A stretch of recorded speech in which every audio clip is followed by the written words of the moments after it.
Bienvenidos una semana más a Abre los Ojos. ¿Sabéis que este año todos, absolutamente todos, vamos a pagar un nuevo impuesto en nuestra nómina? Solo os digo una cosa, es un impuesto histórico en España que pagaremos hasta el año 2032 por lo menos. ¿Y cómo os quedáis si os cuento que a partir del 1 de abril de este año los trabajadores ya no estarán obligados a entregar su baja médica a la empresa? Se encargará el facultativo correspondiente de enviarlo a la empresa de forma telemática. No sé qué tal les va a sentar esta última noticia a los médicos. Lo que sí sé es que para conocer toda la información sobre estos temas no te puedes perder el programa de hoy. ¡Arrancamos!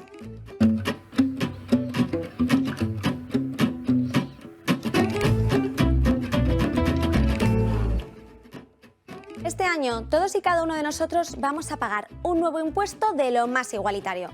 El Mecanismo de Equidad Intergeneracional. Lo conoceremos por sus siglas, MEI. Un impuesto que nos va a acompañar hasta el año 2032 y que va a afectar a todos los trabajadores de forma idéntica, sin excepciones. El nuevo tributo va a afectar a todos los trabajadores que obviamente estén dados de alta en la Seguridad Social, independientemente de su salario. Se trata de una cotización adicional del 0,6% de nuestro salario bruto, de la que un 0,5% corresponderá a pagar a la empresa y un 0,1% al trabajador. Vamos a ver un ejemplo, un caso práctico. Para aquellos empleados que tengan un salario bruto de 2.000 euros mensuales, supondrá una cotización mensual de 12 euros, de los cuales 10 corren a cargo de la empresa y 2 a cargo del propio trabajador. En el caso de los autónomos, que por cierto en este caso pagan todo el impuesto, los sindicatos calculan que pagarán de media unos 6 euros al mes, pudiendo, ojo, llegar hasta los 27 euros mensuales, lo que supone más de 300 euros al año para las cotizaciones más altas. Si no sabéis cómo calcular este porcentaje, tranquilos, porque podéis usar la calculadora de cuotas para autónomos accesible en la página web del Ministerio de Inclusión y Seguridad Social. ¿Cómo? Muy sencillo. Con este simulador que vemos en pantalla se elige un tramo de ingresos y cada tramo lo que nos da es unos rendimientos pues tiene asociado a una horquilla de cuotas. Y al seleccionarla nos aparece, aparte en el detalle de aquí abajo, lo que tendríamos que pagar por ese mecanismo de equidad intergeneracional. Por ejemplo, para una cuota de 296 euros mensuales, le correspondería pagar 5,71 euros. Pero ¿para qué sirve este impuesto? Para, redoble de tambores, pagar las futuras pensiones. Todo lo recaudado por el MEI se destinará íntegramente al fondo de reserva, para reforzar los ingresos a la Seguridad Social y afrontar las futuras jubilaciones, en concreto a las comprendidas entre los años 2032 y 2050. Desde el Gobierno estiman recaudar por este impuesto la friolera de 30.000 millones de euros. Esta cuota lo que hace es sustituir al antiguo factor de sostenibilidad de la reforma del sistema de pensiones del año 2013 y se aplicará en el apartado de contingencias comunes.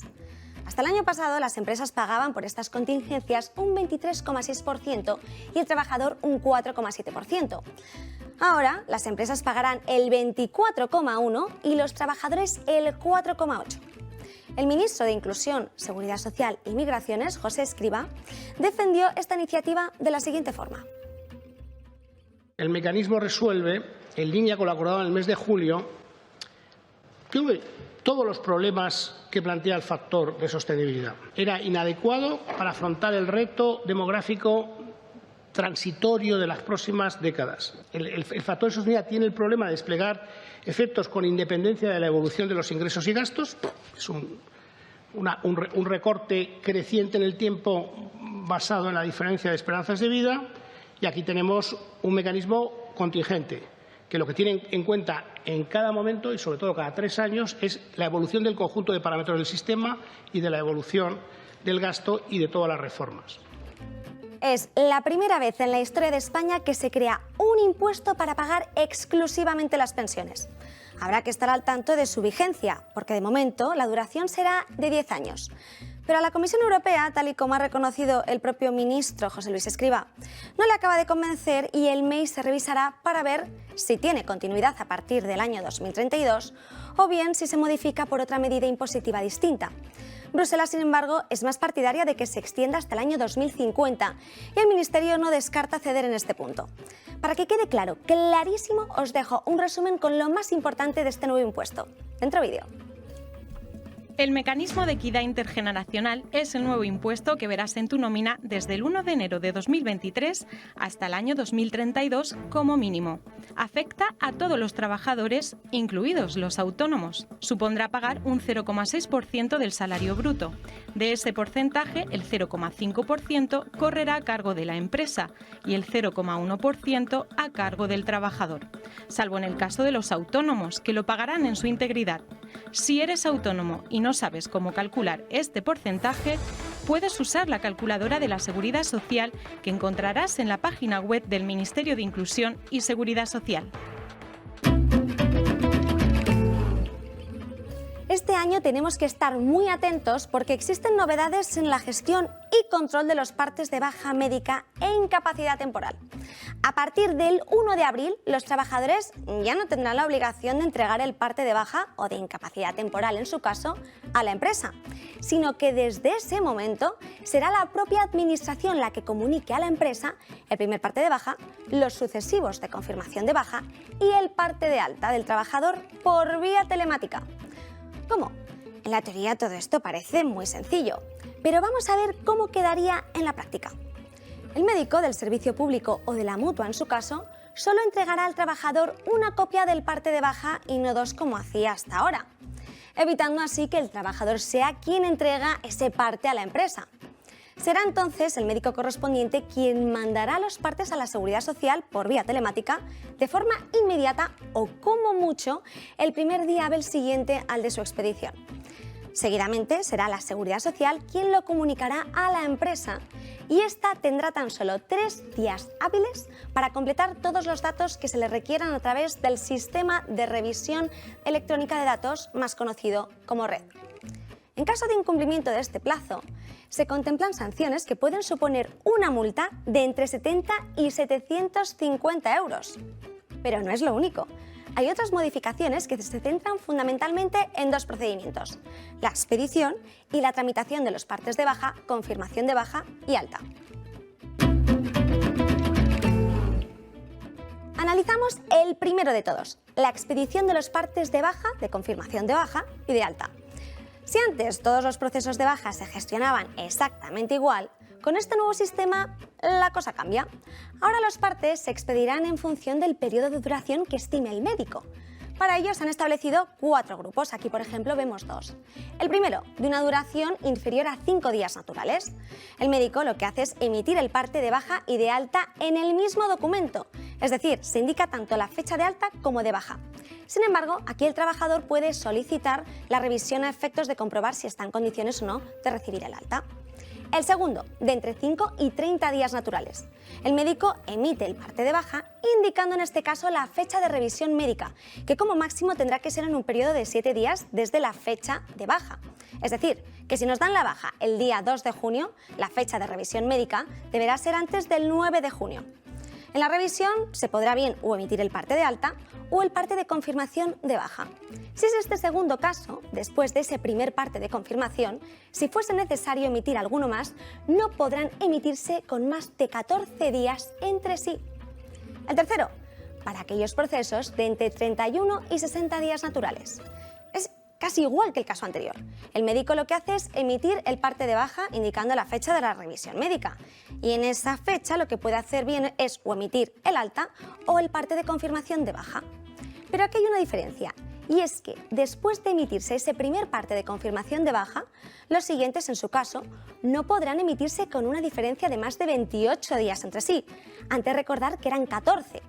Y el cuarto, para procesos de duración de más de 61 días naturales. Ocurre exactamente lo mismo que en el caso anterior, con una diferencia y la siguiente particularidad, que después de ese primer parte de comunicación de baja, los siguientes no podrán emitirse con una diferencia de más de 35 días. El segundo procedimiento, la tramitación de estos partes. Tal y como hemos visto, a partir del 1 de abril, el trabajador ya no tendrá que entregar el parte de baja a la empresa, sino que será la propia administración quien se encargue de ello. Antes hemos explicado cómo el médico manda los partes a la Seguridad Social y este se lo comunica a la empresa, que tiene 3 días para completar todos los datos que le requieran y sean necesarios a través de ese sistema red. Pero, ¿qué ocurre después de esto? Vamos a verlo. La Seguridad Social lo que hará es gestionar los partes médicos y los datos que han comunicado las empresas y reenviar estos a la entidad que corresponda la gestión de esa prestación. Cuando el parte del médico de alta sea expedido por la Seguridad Social, lo que hará es que se comunicará o bien al Servicio Público de Salud o a la Mutua en su caso, y estos lo comunicarán a la empresa. La Seguridad Social entregará una copia del parte al trabajador para que tenga este conocimiento de ello, expresándose la obligación de tener que incorporarse al trabajo al día siguiente de la fecha de expedición desde alta. Bueno, no parece muy difícil, ¿verdad? Para que no haya más dudas, os dejo un resumen para destacar aquellos conceptos claves y más importantes.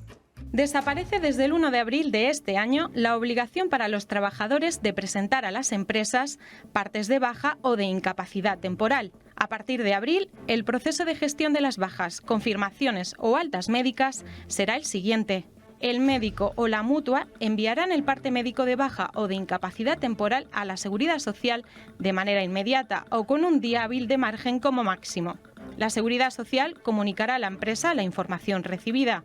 Una vez recibida la notificación, la empresa tendrá un máximo de 3 días hábiles para formalizar los datos necesarios a través del sistema red para gestionar este trámite. Si no lo hace dentro del plazo establecido, será sancionada. Ya sabéis que para mandarnos vuestras consultas o dudas legales tan solo tenéis que escribir al correo abrelosos@eltorotv.com para que podamos analizarlas aquí. Así de sencillo. Os esperamos la semana que viene con más incógnitas jurídicas por desvelar, porque recordad que el desconocimiento de las leyes no nos exime de su cumplimiento. Hasta la próxima.